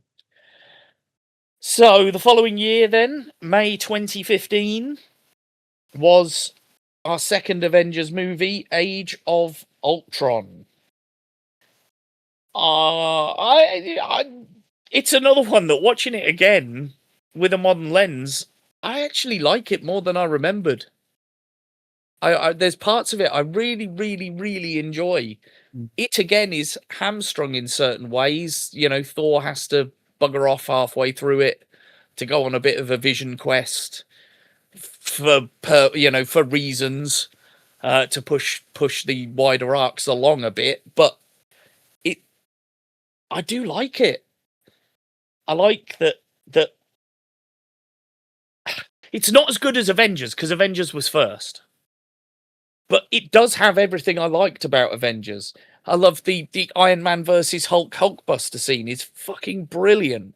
Like I say, if you forget about the fact that Iron Man's got rid of all his suits, yet they tell the story at the beginning that the Avengers have been going around wiping out Hydra bases all over the world. So he's got enough suits for that, and then he's got a Hulkbuster suit that lives in fucking orbit. So, you know, forgetting that bit, I do love the Iron Man Hulkbuster fight. I quite enjoy the final act. I like the Hulk and Black Widow romance angle that they go back to again and sort of develop a little bit further, and how it's sort of brilliant and heartbreaking. Particularly the bit where they're talking and Mark Ruffalo's like, "Oh, this doesn't go anywhere. It can't go anywhere. Like, we can't have kids." And then she tells him that that's fine because I can't have kids even if I wanted to. And to see his reaction to that, as you know, the way Ruffalo plays it, I think is brilliant, because it's a level of sadness and yet understanding at the same time, and maybe hope, because maybe that does mean they can be together for a fleeting second. He lets that enter his head, you know. I think the party sequence in the first act, where they're all sort of sat around having a celebration party, I think that's really funny. I think there's some good interplay there. Rhodey telling his story, and it playing better to a certain crowd than the other, where they all try and pick the hammer up, and Cap just moves it. It just ekes very slightly, and it's Thor sat in the background as Cap's doing it, and you just see his face go, "Oh fuck!" Just for a split second. I think is amazing. And then again later on in the film, where Vision just goes up to it, picks it up, flips it over, and then hands it to Thor. And up to that point, everyone had been a bit like, "Ooh, is Vision? Is he good? Is he bad? Ooh." And that after that point, they're just like, "Yeah, okay, he's good. Let's go. It's fine." And the little Agents of S.H.I.E.L.D. crossover that we get as well, where Nick Fury turns up in a helicarrier and he says, "Oh yes, some friends helped me get it out of mothballs." And I think that was probably the only proper crossover from Agents of S.H.I.E.L.D. into the movies that was ever referenced. I know S.H.I.E.L.D., the Agents of S.H.I.E.L.D. series, referenced the movies a lot, but I think that is the only time where Agents of S.H.I.E.L.D. was actually referenced indirectly in one of the movies. But there you go. That's what kind of top level what I've got to say about it. What's your thoughts? Yeah, I mean, it was. I suppose the problem with this is that it had very high expectations, if I'm being utterly honest, having come off of the success of, I would say, a relatively big success of the first phase, and that ending with Avengers. The first MCU movie to gross $1 billion, wasn't it? Yeah, and to have a collective group of actors playing the characters, you know, especially when you throw in so many individual movies and then putting them all together in one big film, you like to see the big jumble. I don't. Again, you play devil's advocate a bit. You know, I didn't enjoy some of the interaction because it felt very disjointed. Okay, we've been going around the world and we've been fighting all of these bases, and then we're having our little parties, but they're so fractured. Very much as the film kind of hits the middle point, they all have differing ideas on how they want to deal with the Avengers and the future and dealing with scenarios. Tony's very much a dick in this film, whatever way you want to cut it. That's for me. He's very much like, "This is my idea. I think my idea is the best. We're going to go with my idea." There's no discussion. No. There's no, "This is what I think we should do. Shall we have a conversation as a group?" He just takes the bull by the fucking horns and just does what he wants. Yeah. Because he's a fucking egomaniac. Yeah, exactly. 100%. So, and again, which is supposed to push the story forward and stuff like that. But to our point of, you know, when we're talking about Iron Man 3, he's not a man who's learned from his mistakes. No. He's not a man who's learned to embrace those around him and trust those around him, because he keeps it fucking secret. He and Banner are the only ones that really know about what's going on. Yeah. And when it comes out, it's like, "Why the fuck did you do this?" He's like, "Because I know you wouldn't agree." Because you're actually like a petulant. So, you know, all of that comes back to bite him in the ass. Yeah. And So there's that second bit where they because he creates Ultron, and then they're like, "Fucking hell, what have you done, Tony?" And then he's like, "Well, I want to do it again to create Vision." And there's the bit with him and Banner where Banner's like, "I can't believe we're having the same discussion again, Tony." yeah, but he's still letting him do it. We've already decided this, and it went fucking wrong. What are you doing? But, like you say, he's an egomaniac. He fucking does it anyway. Yeah. And that's the thing. It's like, yeah, okay, Thor thankfully comes back and helps, turn Vision on properly, because he's gone and sat in a pool and had a bunch of visions. But guess what? They decided, you know what? We're not going to put the visions in this film. We may put them in the deleted scenes on the DVD. Yeah. But we're not going to really give you the explanation as to why. So again, it was like they were trying to set certain things up and then didn't. They fumbled the ball. They got hamstrung a little bit by the wider universe stuff that they had to do. Yeah. I've got to call it out. The truly shitty accents of Aaron Taylor Johnson and Elizabeth Olsen as two funny tracking Wanda's accent, particularly, isn't European accent series and movies. Jesus, it's bad. So say what you like. Again, interesting characters. Surprised by how part of it occurred and what transpired. It felt like by the end they were course correcting a little bit more, but again, it felt like that not all of the pieces of the puzzle were there for me yet. It's because they're trying to get to the next line and the next line and the next line. It felt, I think, a bit more with phase one. This is how it is. If it fails, it fails. If it doesn't, it doesn't. Whereas they got a little bit confident and a little bit too sure of themselves that they weren't like, no, this is the film and done. That's what it should have been. Not, I don't want to, tease the next one and the next one and the next one. We don't need that every time. I don't know. I kind of miss that about some of the modern stuff but it's because they teased shit that just never came to fruition. Yeah. So the end stingers became pointless because it was like, well, this might lead to something, whether it be a Disney Plus TV show or a cancelled movie. I don't know. It might go somewhere, but what relevance? I don't know. So yeah, it did. Yeah, I get what you're saying. But again, I'm just trying to play devil's advocate in the sense of, we do big up and say a lot of good about these, but I think that's it. We've got to rein it in. I think I'm getting a little bit jaded by some of Marvel's recent decisions. I'm hoping to be proven wrong before the end of the year. Again, as I've said on any of our previous ones, I would love to be proven wrong, 100%. As a fan, can't wait to see a good Marvel action smasher film. I just hope it delivers. Yeah, absolutely. And then the end of phase 2 came in July 2015, which was Ant-Man. Not sure why they decided not to end it on Ultron, but there you go. It didn't. Technically, the end of phase 2 is Ant-Man. I mean, this is another one cut from the early planned cloth. This is a pretty decent heist movie that happens to feature a superhero. I like we said about Redford being introduced to Winter Soldier and the gravitas that brings. I really like that they didn't go for an adult old man Henry Pym being Ant-Man. They chose the younger Scott Lang version of the character and got fucking Michael Douglas in to play Pym, and obviously Michelle Pfeiffer to play his wife, which fucking hell, again, you're getting two actors of that caliber in to, I know Douglas is in it quite a bit, but Michelle Pfeiffer's not. She comes up more in the later ones, but certainly for this one, she's barely in it. But I really like them. I really like Paul Rudd. I think he suits the role perfectly. Evangeline Lilly is not bad with the material she's given. I do think on a rewatch, the Michael Pena cutaway gags get a little bit old quite quickly.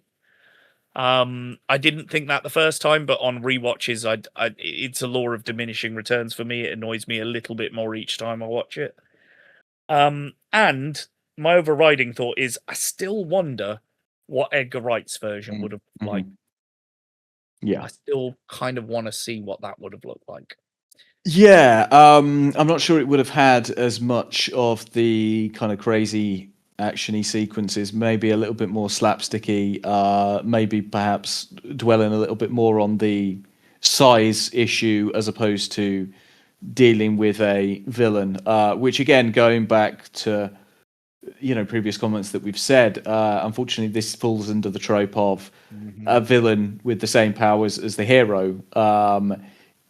It doesn't really do too much. Yellow Jacket again has a very confusing history in the comic books, let alone within the films. But again, the villain by the end of this one, kind of disappears and goes into a microverse. But again, he's not forgotten about, which is sometimes a good thing with Marvel. They don't always forget about some of the things that they do. This could be just, I hate to say, is probably the throwaway film of Phase 2. Not to do it any disjustice, but if you don't watch this, it's not imperative to the future of any of the other films. No, it's certainly the one that stands alone on. There are a couple of others that sort of do. But no, this one, like you say, because you could argue Iron Man 3 doesn't get wrapped up in the Infinity Stone stuff, but it doesn't stand on its own because you need to have seen the Avengers to understand the PTSD arc, or you want to have seen the first two Iron Mans to understand his and Pepper's relationship and where they're at. So it requires a little bit of reading. Whereas, this one sort of stands on its own as a movie that doesn't really have implications to anything. No, again, it adds a different dimension to some of the characters that we've been using so far. We've had egomaniacs like Stark, or World War II heroes in Cap, or souped up scientists in the Hulk and Spidey, and whereas this is just a former federal prisoner, who's had a bit of a shit time in life, has done some bad things, well-meaning, but the thing that he cares about most in the entire world is his daughter, who lives with her mum and her new dad and all this kind of stuff. So Bobby Cannavale, who I do think is very good for the time he does get. Oh yeah, 100%. So again, it gives a little, very small pocket of a different side of the Marvel universe. And again, it touches on the history with Michael Douglas and his, history with S.H.I.E.L.D. and the fact that he had a little falling out and stuff like that. So it shows that not everybody toes the same line in the MCU. But when it comes to heroics, they all kind of do. Yeah. I will say, like you say, the villain, yes, I do think it suffers from that Marvel issue that they do encounter at times. But I do love the Act 3 fight sequence. I think there's some really clever stuff in there. I like that every time I watch it, because there's just some really interesting, clever shot choices that make things, make you laugh and then make you go, "Oh my god, that's insane!" I think it's really, really well shot and really well put together, that final fight sequence. So yeah, that was Phase 2.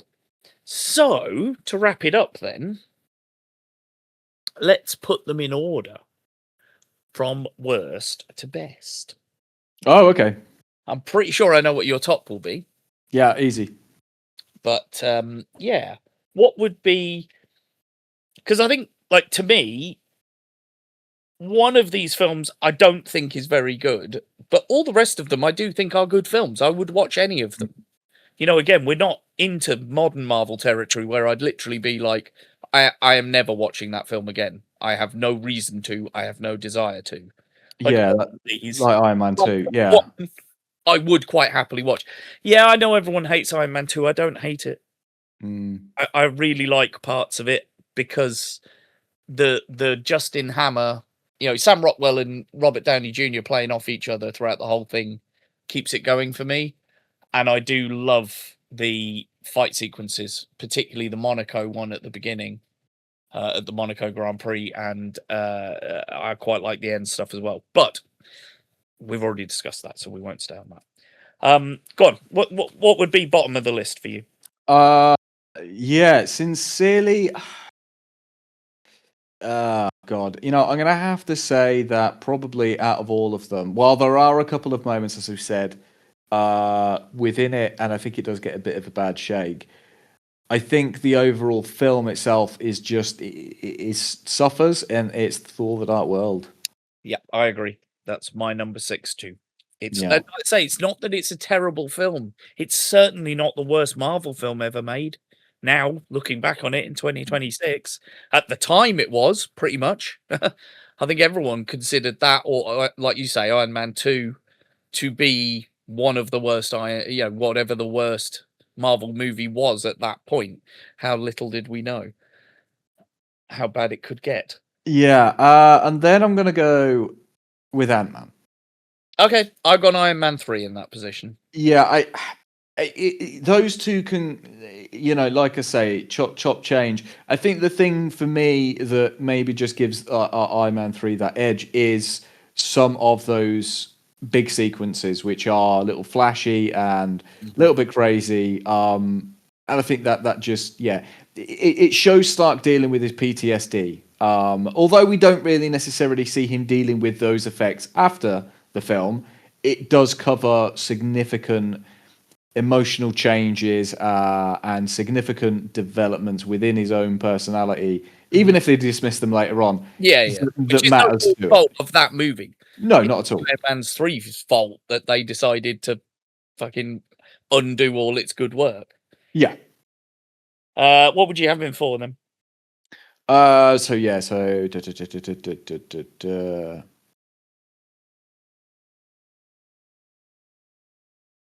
I'm gonna go. From bottom then, I'm gonna go Thor, then Ant-Man, then Iron Man 3, and then we're gonna go Avengers: Age of Ultron.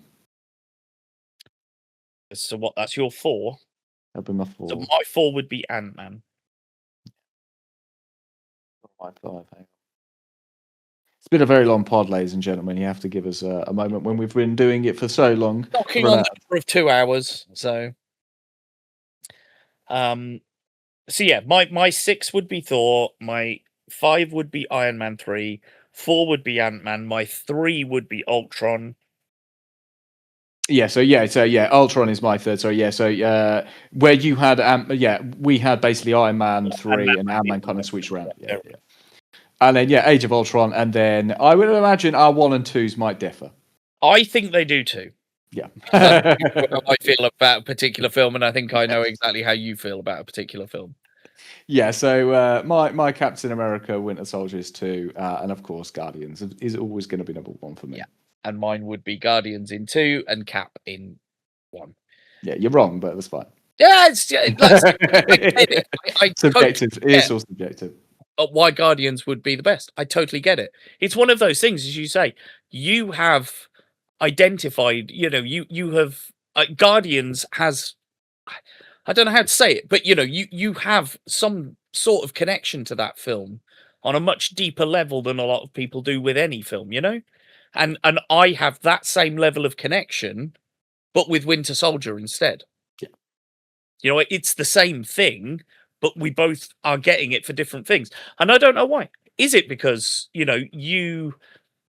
you were buried in that cosmic Guardians world in terms of the comic books way before this was even thought of as being a movie?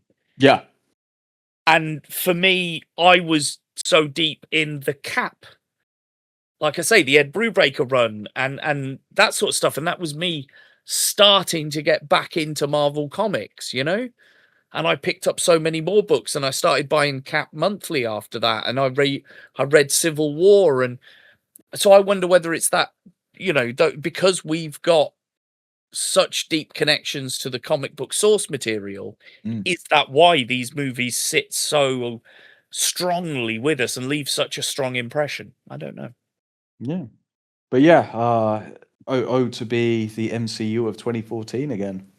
How little did we know how good it was. How little did we know. But there you go, ladies and gentlemen. That's our list. That's our feeling on Phase 2 retrospective. Tell us what you think. Are we wrong? I mean, we're not, but you can tell us we are if you really want to. And what's your list? What order would you put them in? Is there anyone out there who actually thinks that Thor: The Dark World is the best film in Phase 2? I don't know. But if you're listening to this and you're thinking, yes, I am the person that thinks that, let us know. I'd really like to laugh at you. No, obviously, we always say it's subjective. I will listen to any opinion, as I've said before, unless you're telling me that Mission Impossible 2 is a good film. So yeah, on that, I will ask whether you've got any wise words you'd like to leave the ladies with this month. Finger to the throat means death. Metaphor. Nice. So yeah, with that, ladies and gentlemen, I'll say that I've been Bav. I have been Fluff. And this was Screen Masters.